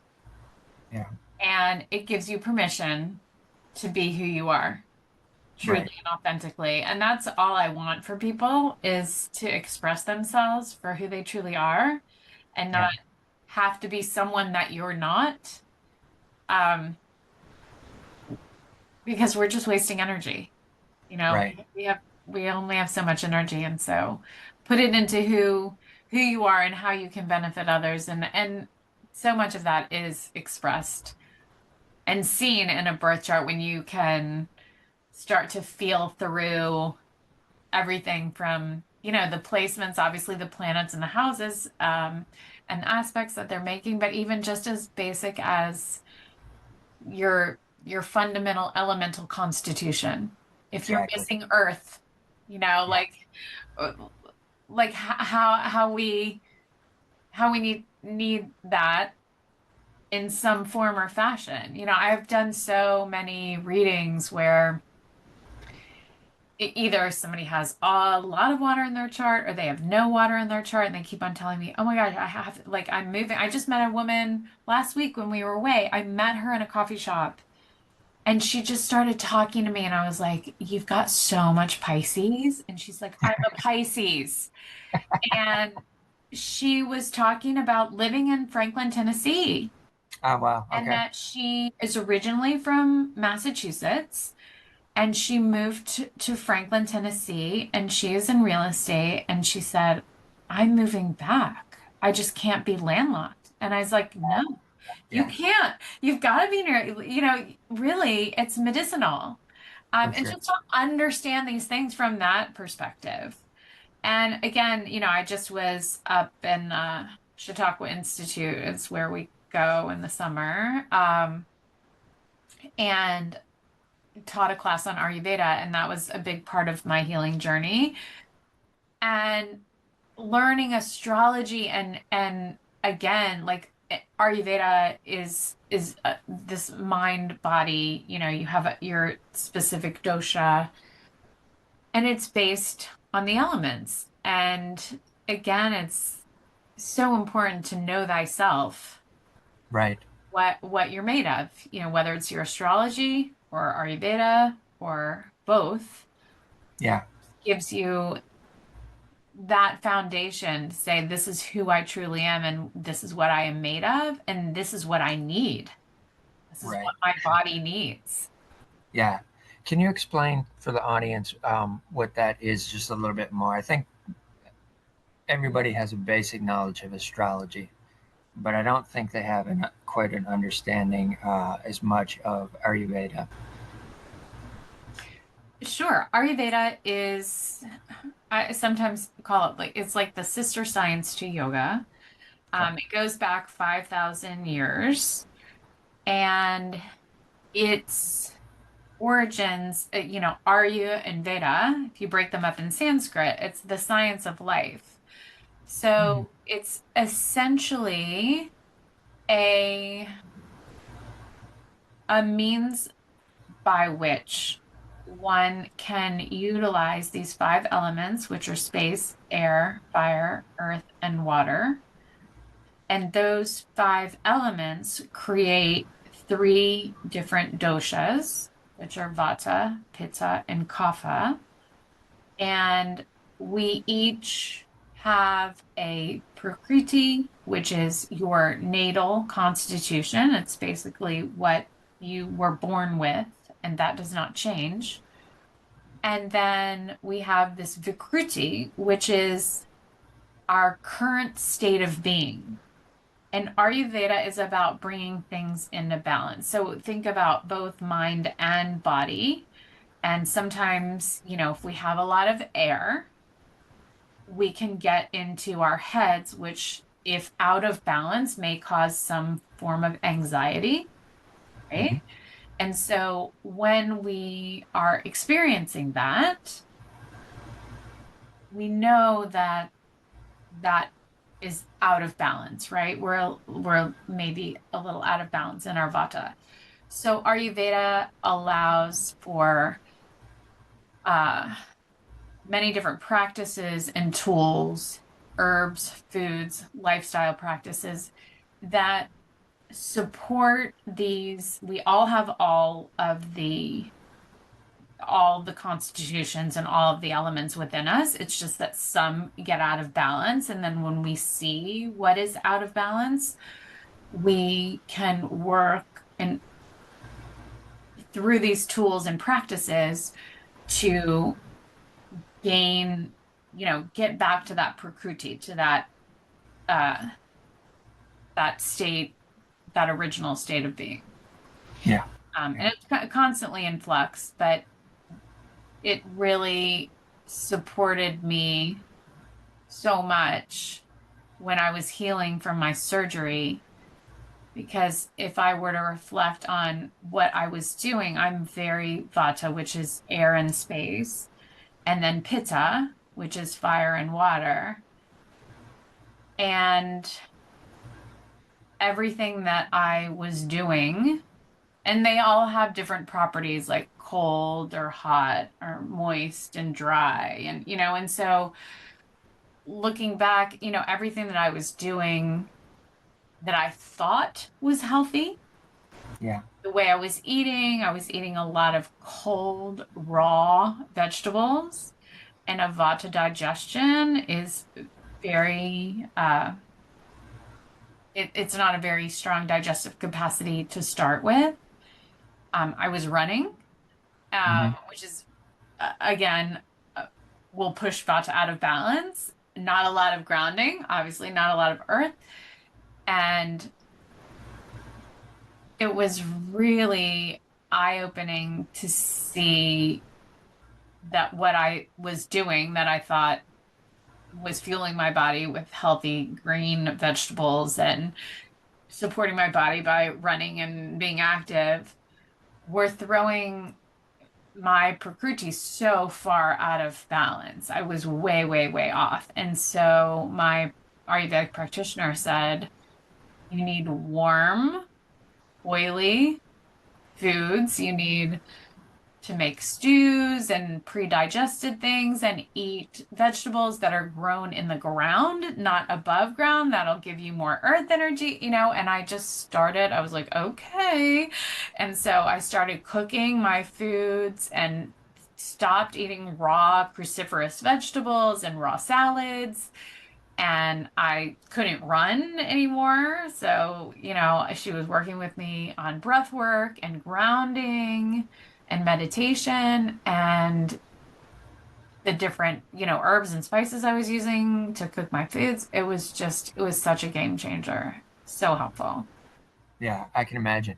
I can imagine. These are the things too that I like to bring to the creative community's attention. Because a lot of times with the creativity, we're in our heads.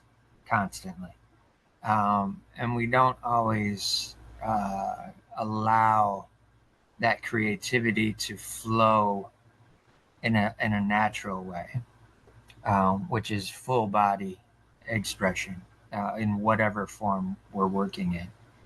And I like to bring uh, somebody who has this perspective into the mix. And I had a sense that you had some creative aspirations and got to see that with your story of talking about the fashion industry and your love of fashion, which got some of that from your grandmother. So I knew that this was going to play in well. I just was curious as to how the story was going to allow that to unfold. But one of the things that I want to highlight is how that it allowed you to look at your gut health and your brain health from a different perspective to start bringing those two together. And I think that's huge uh, for us in general, whether you're in the creative fields or you're in mathematics. Having that connection between the two and having it optimized allows life to be a little bit more um, succinct, flow a little bit easier. And I think that's a huge thing that it needs to pay attention to as individuals. Um, I know from my perspective, it's something that I've had to look at because for many years I've had to take medications for depression and anxiety. And at this stage in life, I've taken those for so long that they kind of have lost their viability in terms of what they were prescribed for. But yet, my body is so used to them that I can't really just stop. Um, I've got to get to a point of getting the right combinations of doctor, nutritionist, all of the things involved to be able to look at a full spectrum approach to being able to do that and come off of those. But it's not to say somebody who's in the same position as I can start doing things to pre uh, assist in that process. Looking at what you're taking internally, food wise, paying attention to your gut health, which is then going to also enhance brain function, allow you to think clearer, those types of things. Is there anything specific that you might want to point out for the audience in terms of that gut health relationship that you think we may have not touched on that should be highlighted? Well, one thing that keeps coming to my mind as you were speaking is that, some people say 70, 80, or 90% of our neurotransmitters are actually secreted in our gut, right? Yes.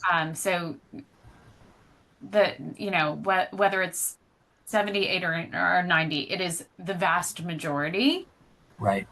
And from my personal experience, I was getting that dopamine hit. I was getting the hit of the serotonin and the dopamine from the run, right? So Yes. I was beat down like somebody had just beat me with a stick, and I had to push myself to go out there and push my body past its capacity to cross the finish line to get my hit.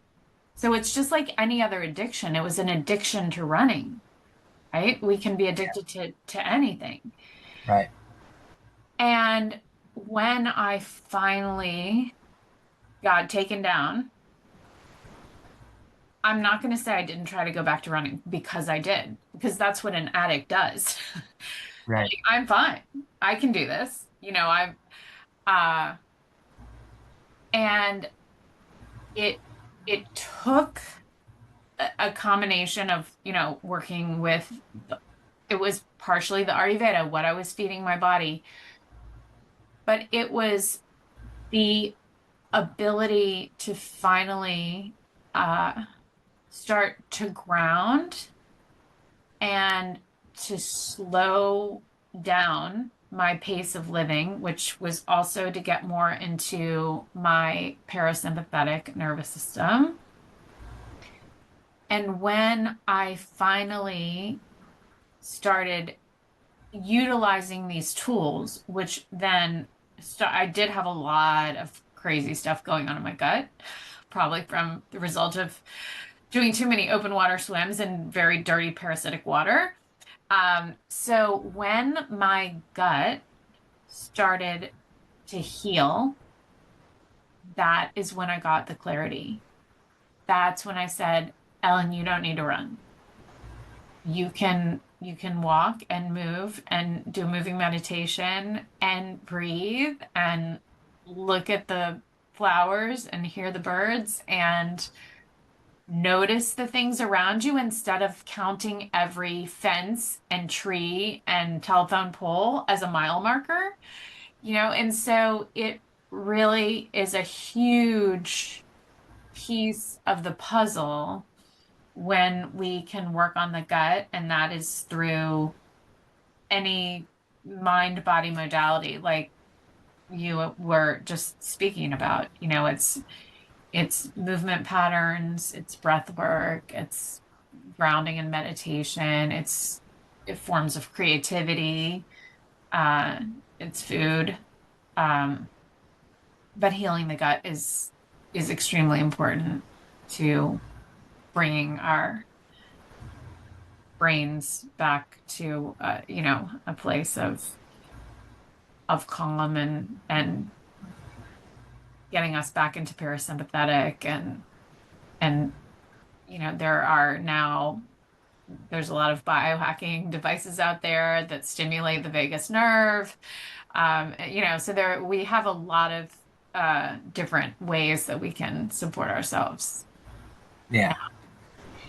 Yeah, I think that's a great place for us to be able to close out today. And one of the things that I always want to do at the end of one of these episodes is just remind the audience to listen to your heart, but also be kind to your mind.